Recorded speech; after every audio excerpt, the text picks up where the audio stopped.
Hi hello నమస్తే welcome to మమకం Telugu novels. నేను మీ Nivedita. My dear enemy ఈ రోజుతో హాఫ్ సెంచరీ పూర్తి చేసుకుందండి. అంటే 50th ఎపిసోడ్. ఇప్పటి వరకు మన సీరియల్ని వింటూ ఎంకరేజ్ చేస్తున్న ప్రతి ఒక్కరికి పేరు పేరున ధన్యవాదాలు.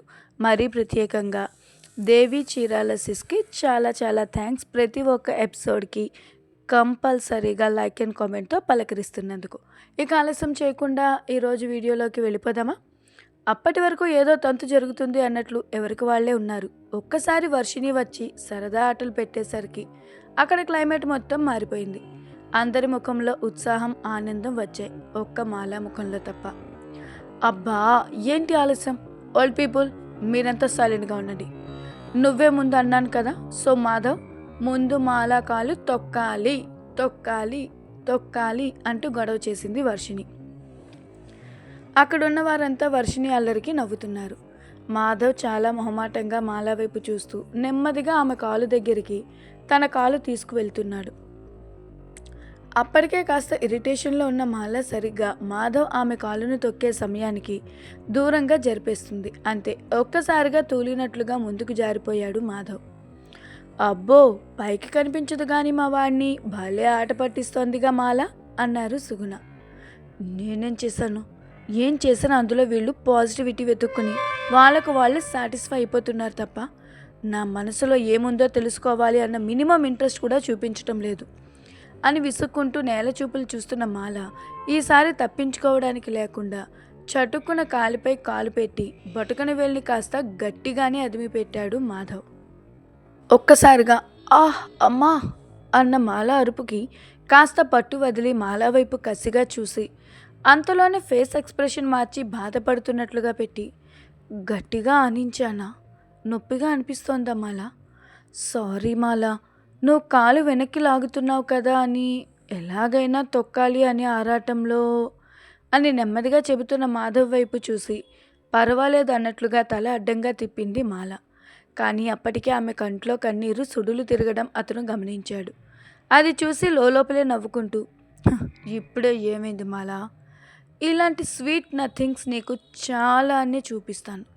ముందు ముందు ఉంది నీకు మొసళ్ళ పండగ అనుకుంటూ కాళ్ళు పక్కకు జరిపి నార్మల్గా నిల్చున్నాడు. అమ్మయ్యా, ఇప్పటికీ మాధవ్ టర్న్ అయితే పూర్తయిపోయినట్లే. ఇప్పుడు మాల నీ వంతు వచ్చింది. ఇంతకింత కసి తీర్చుకోవాల్సిందే. నీకు శక్తి లేదనుకోకు. ప్రస్తుతం నువ్వు మాధవ్ కాలు తొక్కుతున్నట్లుగా కాదు, నీకు అస్సలు ఇష్టం లేని మనిషి, అస్సలు గిట్టని మనిషి నీ ఎదురుగా ఉన్నట్లుగా ఊహించుకో. అప్పుడు కసిగా తొక్కేయచ్చు అంటున్న వర్షిణి వైపు అందరూ ఆందోళనగా చూశారు. వర్షిణి మాత్రం ఉత్సాహంగా చప్పట్లు కొడుతూ ఎంకరేజ్ చేస్తోంది. ఏం మరి, మా మాలాకి మీ అబ్బాయి గట్టిగా తొక్కినప్పుడు మాలా మాత్రం ఎందుకు పై పైనే అలా ఆనించాలి? ఆటంటే ఆటే. మాలా నువ్వు కొంచెం కూడా తగ్గకు, నీ పవర్ ఏంటో చూపించు అంటున్న వర్షిణి మాటలకు మాల మౌనంగానే ఉంది. అందరూ చుట్టూ చేరి మాల మాల అంటూ ఉండడంతో నెమ్మదిగా తన కాలు తీసుకుని వెళ్ళి మాధవ్ కాలిపై పెట్టి పెట్టనట్లుగా మోపి వెంటనే తీసేసింది మాల. అది చూసి వర్షిణి మూతి బిగించింది. అబ్బో, అప్పుడే మొగుడు గారి మీద ఎంత ప్రేమ కారిపోతోందమ్మా! అస్సలు కాలు గట్టిగా మోపడమే లేనట్లుగా ఉందిగా. మేమిలా అయితే ఒప్పుకోం.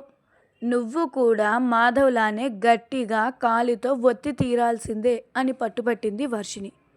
నువ్వేంటే నా కొడుకుని ఈరోజు చిత కొట్టిస్తే కానీ వదిలేలేవు. నిన్నెవరు చేసుకుంటాడో కానీ వాడి పని అయిపోయినట్లే అని నవ్వారు సుగుణ నెమ్మదిగా వర్షిణి నెత్తిపై ఒకటి ముట్టుతూ. తప్పదాంటీ, అమ్మాయిలు ఇలా ఉంటేనే అబ్బాయిలు మన లైన్లో ఉండేది, లేదంటే తొక్కేస్తారు. మాలా, మీ ఆయన పాదాన్ని నువ్వు గట్టిగా తొక్కుతావా, నన్ను తొక్కమంటావా అని పట్టుబట్టింది వర్షిణి. అబ్బా, ఇక ఈ నసమొహంది వదిలేలా లేదే. అయినా ఎందుకే నన్ను ఏడిపిస్తావు? అసలే అద్వైతిని శ్రద్ధని చూసిన క్షణం నుండి లోపల అగ్నిగోళమే మండుతున్నట్లు ఆవిర్లు వస్తున్నాయి. దానికి తోడు మాధవ్ని ఏదో నేను మనస్ఫూర్తిగా పెళ్లి చేసుకున్నట్లు ఈ సరదా ఆటలేంటో అనుకుంటున్న మాల ఒక్కసారిగా అద్వైత్ అన్న పేరు గుర్తుకు రాగానే ఎదురుగా ఉన్నది అద్వైత్ అనుకుని మాధవ్ వైపు కన్నార్పకుండా చూస్తోంది. అంతలో సడన్గా మాధవ్ ముఖంలో శ్రద్ధ కనిపించింది. అంతే, కోపంగా కసిగా చూస్తూ కళ్ళు చిన్నవి చేసి శక్తి మొత్తాన్ని కూడగట్టుకుని పాదాన్ని గట్టిగా అదిమిపెట్టింది. అంతే. ఈసారి కయ్యమంటూ అరవటం మాధవ్ వంతయ్యింది. ఆ అరుపుకి ఈ లోకంలోకి వచ్చిన దానిలా సడన్గా కాల్ తీసి దూరంగా జరిగిపోయింది మాల. పాపం అప్పటి వరకు హుషారుగా ఉన్న మాధవ్ ఒక్కసారిగా ఆ కాలు పైకెత్తి చేత్తో పట్టుకుని రాసుకుంటూ, రాక్షసి, ఏదో నామకావాసి తాకినట్లు చేయాలి కానీ ఇలా నీ ప్రతాపం అంతా చూపిస్తావా? చూడవే కాలంతా ఎలా ఎర్రగా మారిపోయిందో అంటున్న మాధవ్ ముఖంలో బాధ చూసి, నిజంగా నేను కావాలి చేయలేదు మాధవ్, అది వర్షిని అంటుండగానే, యాహూ మాలా, నువ్వు చేసేసావు, సూపర్, ఇక రెండో ఆట మొదలు పెట్టాలి అంటూ తెగ ఆద్రాబాద్రా పడిపోతున్న వర్షిని వైపు ఇద్దరు విచిత్రమైన ఎక్స్ప్రెషన్స్తో చూశారు. ఇదిలా ఉంటే అక్కడ బలవంతంగా శ్రద్ధ రెక్క పట్టుకుని గొరగొర ఈడ్చుకుంటూ వచ్చి నట్టింట్లో విసురుగా పడేశాడు అశోక్. అప్పటికే అశోక్ వెళ్ళి చాలాసేపు అయినా ఇంకా రాలేదు. అక్కడ ఏం ప్రళయం సృష్టిస్తున్నాడో అని టెన్షన్గా ఉన్న వాహిని అశోక్ చేసిన పనికి ఒక్క ఉదుటన లేచి నిలబడింది. ఈ రోజు నుండి నువ్వు నా భార్యవి, కాబట్టి నాతోనే ఉండాలి. అది నీకు నచ్చినా నచ్చకపోయినా. అంతేకానే ఇలా రోడ్లంబట పుట్లంబట స్నేహితుల వెంట వెళ్తే మాత్రం మర్యాదగా ఉండదు అని సీరియస్ వార్నింగ్ ఇచ్చాడు అశోక్. ఏమైంది అశోక్? శ్రద్ధతో అంత కఠినంగా ప్రవర్తిస్తున్నావు? నీకేమైనా పిచ్చి పట్టిందా? శ్రద్ధ ఏమైనా అల్లాటప్ప అమ్మాయి అనుకుంటున్నావా? వాహిని ప్రకాష్ కూతురు, కోట్లకు అధిపతి అంటూ కాస్త ముందుకు వచ్చి అశోక్ని ఫోర్స్గా పక్కకు నెట్టి బెదిరింపుగా చెప్పారు వాహిని. కోట్ల వారసురాలైన కూటికి దిక్కులేని పేదదైన భర్తకు విలువ ఇవ్వాల్సిందే వాహిని గారు. మగవాడికి విలువ ఇవ్వని ఆడదాని జీవితం ఎంత దుర్భరమో మీకు నేను చెప్పాల్సిన అవసరం ఉండదనుకుంటా. మగవాడు ఏం చేసినా ఈ ప్రపంచంలో చెల్లుతుంది. అందుకు తగ్గట్టుగా ఆడది నడుచుకోవడమే అందం అనిపించుకుంటుంది. ఇప్పుడు శ్రద్ధ నా భార్య. సమాజంలో అందరూ శ్రద్ధ కనిపించకపోతే వాహిని గారి కూతురు కనిపించడం లేదనరు. అశోక్ వర్మ భార్య ఎటో పారిపోయింది అంటారు. అది మీకు చిన్నతనం కాకపోవచ్చు, కానీ నాకు మాత్రం చాలా చిన్నతనంగా అనిపిస్తుంది. అందుకే నా భార్యని నేను కంట్రోల్ చేసుకుంటున్నాను, అండర్స్టాండ్ అంటూ కాస్త నొక్కి చెబుతున్న అశోక్ మాటలకు కోపంతో రగిలిపోయారు వాహిని. అలా అని పశువుని ట్రీట్ చేసినట్లుగా నా కూతురిని ట్రీట్ చేస్తుంటే చూస్తూ ఊరుకుంటాననుకుంటున్నావా? అసలు మీ పెళ్లి చెల్లుబాటు అవ్వదని పోలీస్ కంప్లైంట్ ఇస్తాను. నా కూతుర్ని హరాస్ చేస్తున్నావని జైల్లో పెట్టిస్తాను అంటున్న వాహిని వైపు నవ్వుతూ చూస్తూనే శ్రద్ధను రెక్క పట్టుకుని పైకి లేపి ఆమె చెంపల మీద చెయ్యి వేసి కాస్త గట్టిగా అదుముతూ, నా మీద పోలీస్ కంప్లైంట్ ఇస్తుందంట మీ అమ్మ, ఇమ్మంటావా? మన పెళ్ళి నిజం కాదు, దానికి సాక్ష్యమే లేదు అంటోంది. ఏం చేయమంటావు? నేను బయటికి వెళ్ళిపోనా? నాతో పాటు ఉన్న రహస్యాలన్నింటినీ బయటకు తీసేనా అని తనకు మాత్రమే వినిపించేలా కసిగా నవ్వుతూ అడుగుతున్న అశోక్ ముఖం చూస్తూ ఉంటేనే యాసిడ్ పోసేయాలి అన్నంత కోపంగా ఉంది శ్రద్ధకు. కానీ అశోక్ అన్నట్లు వాహిని ప్రెగ్నెన్సీ విషయం బయటపెట్టి 10 మందిలో అల్లరి చేస్తే ఏమవుతుందో ఊహించుకుని మౌనంగా ఉండాల్సి వచ్చింది. ఏంటి డియర్ మౌనంగా ఉంటున్నావు? మీ అమ్మకి సమాధానం చెప్పవా? నిజంగా నేను నీ భర్తని కాదని నువ్వు కూడా ఫీల్ అవుతున్నావా? అలా అయితే సమస్య లేదు, నోరు తెరిచి చెప్పు. నిర్మోహమాటంగా నేను బయటికి వెళ్ళిపోతాను అంటున్న అశోక్ మొహంలో చాలా ధైర్యం కనిపిస్తోంది ఆమెకు. అదంతా కేవలం తన చేతుల్లో ఇప్పుడు శ్రద్ధ జీవితంతో పాటు వాహిని జీవితం కూడా ఉంది అన్న బలుపే. కానీ దేనికైనా సమయం రావాల్సిందే కదా. ఎన్ని రోజులు తను తీసుకున్న ఇన్స్టంట్ నిర్ణయాల వల్ల ఎలాంటి సిచ్యువేషన్ ఎదుర్కోవాల్సి వస్తుందో ఇప్పుడిప్పుడే తెలుస్తోంది ఆమెకు. అందుకే తన వైపు చిరాగ్గా చూస్తూ అసహ్యంగా మొహం పెట్టుకుని పళ్ళు కొరుకుతూనే, ఆగమ్మా, అశోక్ నా భర్త.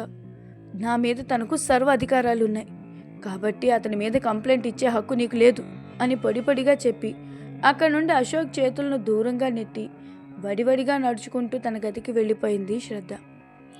ఏం మాయ చేసావురా దాన్ని? పూర్తిగా నువ్వు చెప్పినట్లే నడుచుకుంటోంది. కొంచెం కూడా మైండ్ పెట్టి ఆలోచించకుండా డూడు బసవన్నలా తలాడిస్తోంది. తను నీ మాట వింటోంది కదా అని ఇంకేం పర్వాలేదనుకుంటున్నావేమో. ఎలా అయినా శ్రద్ధని నీకు దూరం చేస్తాను, తన జీవితంలో నువ్వు అనేవాడివే లేకుండా చేస్తాను అన్నారు వాహిని ఆవేశంగా. తప్పకుండా వాహిని గారు, చేయండి, ఎవరు వద్దన్నారు? తన జీవితంలోనే కాదు, మీ జీవితంలో కూడా నా పేరు లేకుండా చేయగలరేమో, చేసి చూపించండి అని అంతే ధీటుగా సమాధానం ఇచ్చి జుట్టు సవరించుకుంటూ స్టైల్గా నడుచుకుంటూ తన గదిలోకి వెళ్ళిపోయాడు అశోక్. అసలు అశోక్కి అంత తెగింపు ధైర్యం ఎలా వచ్చిందో అర్థం కాక అయోమయంలో పడిన వాహిని తను గదికి వెళ్ళే వరకు అలానే స్టాట్యూలా చూస్తూ నిలబడిపోయారు. అదండి ఈరోజు ఎపిసోడ్. విన్నారు కదా. మళ్ళీ రేపటి ఇంట్రెస్టింగ్ ఎపిసోడ్తో కలుసుకుందాం. ఈ రోజుతో 50 ఎపిసోడ్స్ కంప్లీట్ అయినందుకు చాలా సంతోషంగా ఉంది. మీకు ఎలా ఉందో మర్చిపోకుండా కామెంట్ రూపంలో తెలియజేయండి. మళ్ళీ రేపటి ఎపిసోడ్తో మీ ముందుంటాను. Bye bye. మీ నివేదిత ఆదిత్య.